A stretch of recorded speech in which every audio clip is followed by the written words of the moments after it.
दोस्तों बाजार में आज बहुत ज़बरदस्त गिरावट हो रही है। अभी बाजार क्लोज होने में 10-15 मिनट बाकी है और बाजार में 1200-1300 पॉइंट की भारी गिरावट है। सुबह शुरुआत काफ़ी अच्छी पॉजिटिव हुई थी, लेकिन बाजार उसके बाद लगातार गिरावट की चपेट में आया और जैसे-जैसे दिन आगे बढ़ा, गिरावट बढ़ती गई। अब इस बड़ी गिरावट के पीछे 5 बड़े रीज़न हैं, जिसको इस वीडियो के माध्यम से डिस्कस करेंगे। आखिरकार में देख सकते हो कि ये जो गिरावट का माहौल है, ये कहाँ पे जाके थमेगा, क्योंकि बहुत भारी नुकसान हो रहा है। पिछले कई दिनों से अगर आप देखें तो बाजार में हल्की सी रिकवरी आती है, उसके बाद में बहुत भारी गिरावट हो जाती है और जब भी गिरावट होती है, शेयरों की प्राइस बहुत तेज़ी से गिरती है और बढ़ते बाजार में शेयरों की प्राइस बहुत ही स्लो तरीके से और कम-कम तरीके से बढ़ती है, जिससे लोगों को डबल नुकसान हो जाता है। ऐसे में क्या है, आगे की रणनीति उसको समझने की कोशिश करेंगे और आगे जाके क्या बाजार फिर से बेहतर होगा या फिर ये गिरावट में कुछ संभावना तलाशी जा सकती है। लेकिन फ्रेंड्स, उससे पहले अगर आप पहली बार हमारे चैनल पे आए तो चैनल को सब्सक्राइब कर दीजिए, एक बेल आइकॉन दबा दीजिए ताकि जब भी नया वीडियो बने पहला नोटिफिकेशन आपको मिले। वीडियो पसंद आए तो लाइक से ज़रूर कीजिए। चलो फ्रेंड्स, वीडियो स्टार्ट करते हैं। मैं हूँ आपका दोस्त एसपी दवे और हमारे अपने चैनल ऑनलाइन कमाई में आपका बहुत बहुत स्वागत है। तो सबसे पहले सेंसेक्स की बात कर ले तो देख सकते बीएससी सेंसेक्स में सुबह शुरुआत काफ़ी ठीक हुई थी 79,281 पर। तो शुरुआत पॉजिटिव हुई और 79,532 का कुछ ही समय में हाई भी बन गया। नहीं देख सकते हो कि 200-250 पॉइंट की तेज़ी बनी, लेकिन ये तेज़ी रह नहीं पाई। गिरावट का माहौल बनने लगा। लगातार गिरावट की वजह से देख सकते हो कि 77,781 का स्तर बन देखने को मिला। करीब 1300 पॉइंट के ऊपर की गिरावट हुई और इस समय देखें तो 77,997 के स्तर पे बीएससी सेंसेक्स है, जहाँ पे 1225 पॉइंट की भारी भरकम गिरावट यानी 1.55% गिरा बीएससी सेंसेक्स। लगभग 1.5% के आसपास की गिरावट है और ये गिरावट ओवरऑल सभी जगह पे है, चाहे वो मिड कैप हो, स्मॉल कैप हो या फिर लार्ज कैप हो। निफ्टी 50 की बात करें इस समय 23,622 के स्तर पे, जहाँ पे 1.59% की गिरावट है। लेकिन निफ्टी नेक्स्ट 50 में ज़बरदस्त गिरावट है, यहाँ पे करीब 3.14% की भारी गिरावट है। इसके अलावा निफ्टी 200 में भी 2.03% की गिरावट है। निफ्टी 500 में भी 2.11% की गिरावट है। तो गिरावट सभी जगह पे है, लेकिन सबसे बड़ी जो गिरावट है वो निफ्टी नेक्स्ट 50 के अंदर है। इसके बाद अगर आप देखें निफ्टी मिड कैप में तो यहाँ पर भी 2.68% की बड़ी गिरावट आपको देखने को मिलेगी और निफ्टी मिड कैप 100 में 2.70% की गिरावट है। लेकिन यहाँ पे अगर हम बात करें निफ्टी स्मॉल कैप 100 की तो 3.19% की ज़बरदस्त गिरावट है, जो सबसे बड़ी है। यानी आज स्मॉल कैप की भी ज़बरदस्त पिटाई हो रही है। यहाँ पे निफ्टी स्मॉल कैप 50 में भी 3.05% की गिरावट है और निफ्टी स्मॉल कैप 250 की बात करें तो यहाँ पर भी आपको 2.88% की गिरावट देखने को मिलेगी। ओवरऑल देख सकते हो कि स्मॉल कैप की भी ज़बरदस्त पिटाई हो रही है, मिड कैप भी ज़बरदस्त पिट रहे और लार्ज कैप में भी उतनी ही भारी गिरावट हो रही है। कुछ शेयरों की वजह से आज पूरा माहौल बिगड़ा और इंडिया वीएक्स इस समय 15.49% अप पर है। इसका मतलब देख सकते हो कि माहौल बहुत ज़्यादा निगेटिव है। अब सेक्टरल इंडेक्स की बात करें तो सभी जगह पे भारी भरकम गिरावट है। स्पेशली जो गिरावट है वो बैंकिंग शेयरों में बहुत ज़बरदस्त गिरावट है और वो भी सरकारी बैंकों में। निफ्टी पीएसयू बैंक की बात करें तो 3.98% की बम्पर गिरावट देखने को मिल रही है। और इसके बाद अगर कहीं गिरावट है तो वो देख सकते हो कि यहाँ पे आपको निफ्टी रियलिटी में दिखाई देगी 3.14% की गिरावट और निफ्टी मेटल में भी आज ज़बरदस्त पिट रहा है, जहाँ पे 3.12% की गिरावट है। ये कुछ सेक्टर है जहाँ पे गिरावट 3% के आसपास की है।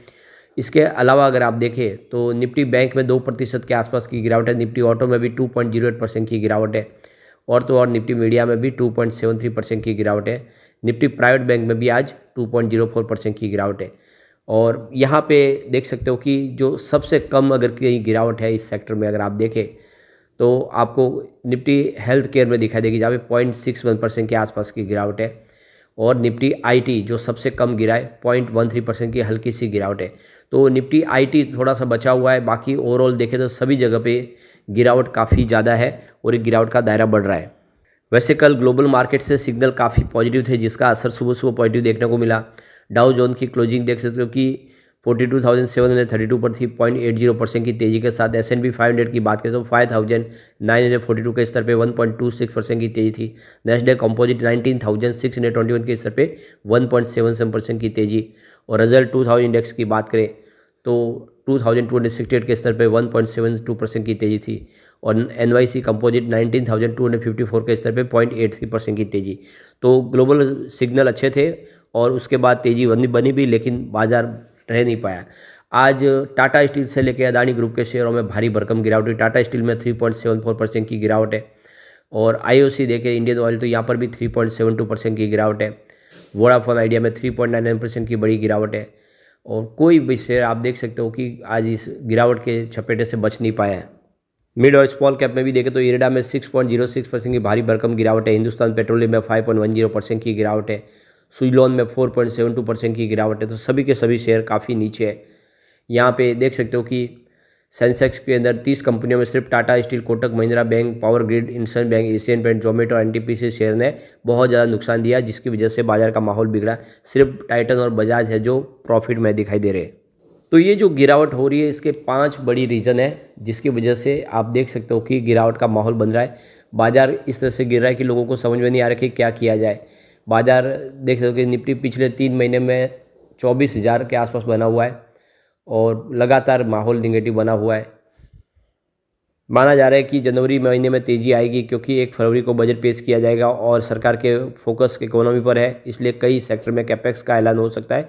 लेकिन अभी तक बाजार को कहीं से बल मिलता हुआ दिखाई नहीं दे रहा है। तो गिरावट के पीछे जो 5 बड़े रीजन है उसमें है सबसे पहला रीजन चीन में नया वायरस जो आया। चीन में एक बार फिर से नया वायरस सामने आया है, जिससे निवेशक घबराए हुए हैं। भारतीय बाजार में गिरावट का एक बड़ा कारण है यही बताया जा रहा है, क्योंकि चीन में फैला नए वायरस का मामला बेंगलुरु में मिल चुका है। बेंगलुरु में 2 पेशेंट जो बच्चे हैं उनके अंदर भी ये वायरस दिखाई दिया है, जबकि उनकी कोई ट्रैवल हिस्ट्री भी नहीं है।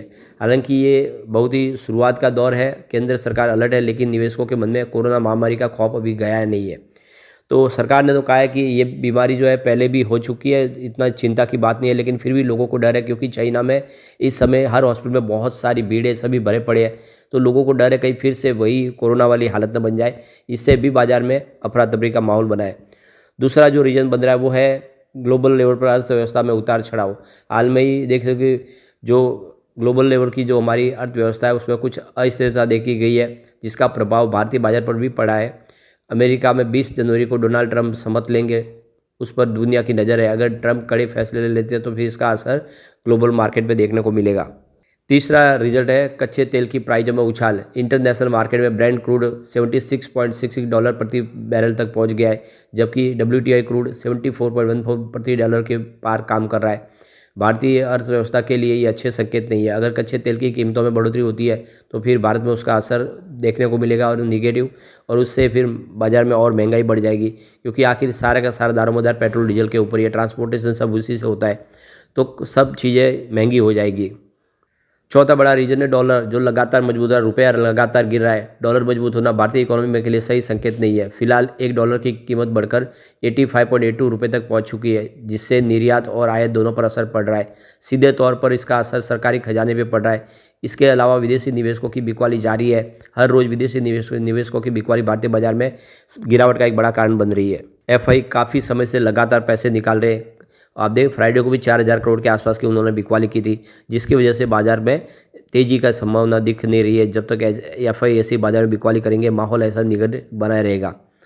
पांचवा जो सबसे बड़ा रीजन है, तिमाही के नतीजों को लेकर सस्पेंस। इसी सप्ताह से भारतीय कंपनियां तीसरी तिमाही के नतीजे पेश करना शुरू कर देगी। TCS समेत कई बड़ी कंपनियां इसी सप्ताह अपने नतीजे पेश करेगी। इस बीच देश के सबसे बड़े बैंक HDFC मैंने तीसरी तिमाही का अपडेट दिया है, जो बहुत ज़्यादा कमज़ोर नज़र आ रहा है, जिससे बाजार का सेंटीमेंट बिगड़ा है। तो देख सकते हो कि HDFC बैंक ने इस बार जो नंबर दिखाए, अपने आंकड़े दिए, वो काफ़ी निराशाजनक है और इस वजह से भी माहौल एक बिगड़ा है। तो ये सभी कारण का मिला-जुला असर देखने को मिल रहा है। तो इस समय निवेशकों को सूझबूझ और धैर्य के साथ बने रहना चाहिए। विशेषज्ञों का कहना है कि बाजार लंबी अवधि के लिए स्थिर होता हुआ दिखाई दे सकता है। कुछ समय के बाद फिर से एक संभावना पॉजिटिव बन सकती है, तो इसलिए घबराने की इसमें ज़्यादा ज़रूरत नहीं है।